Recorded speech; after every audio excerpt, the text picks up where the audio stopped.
Voici les murs du palais, une enceinte carrée de 500 mètres de côté, bien protégée. De l'extérieur, impossible de voir ce qui se cache derrière ces murs. Voici la porte d'entrée. Ce palais a été construit il y a 6 ans. Le prince Al-Walid, qui en est à son 4e mariage, vit ici avec sa fille de 21 ans et son fils de 23 ans. À chacun son bâtiment. Un pour le prince et 2 autres pour son fils et sa fille. Au total, 317 pièces.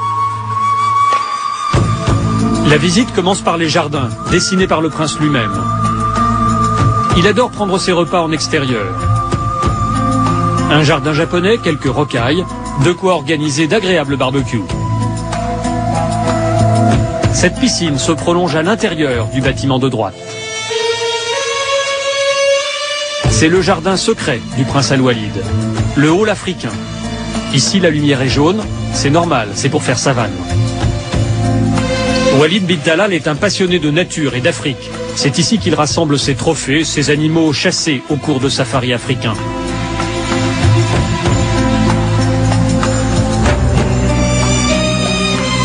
La visite continue par des couloirs souterrains. Tous les bâtiments sont reliés entre eux par un réseau en sous-sol. Il y fait plus frais. Et voici le complexe sportif privé du prince. Il s'y rend tous les soirs pour nager dans cette piscine. Il peut y faire des longueurs de 30 mètres ou se lancer de son plongeoir de 5 mètres. Tout autour du bassin, des petits salons permettent de recevoir les amis et de leur montrer la maquette de la tour Kingdom, la fierté du prince. C'est un décorateur français qui a conçu cet endroit. La France, où le yacht du prince est amarré chaque été dans la baie de Cannes. Bien sûr, il y a une salle de cinéma privée. Le prince est un amateur de films américains et côté français, il adore Louis de Funès. Et quand il faut partir, le prince peut choisir. Il change de voiture tous les jours. Des 4x4 qu'il possède chaque fois en double exemplaire, un pour lui et un pour ses gardes du corps.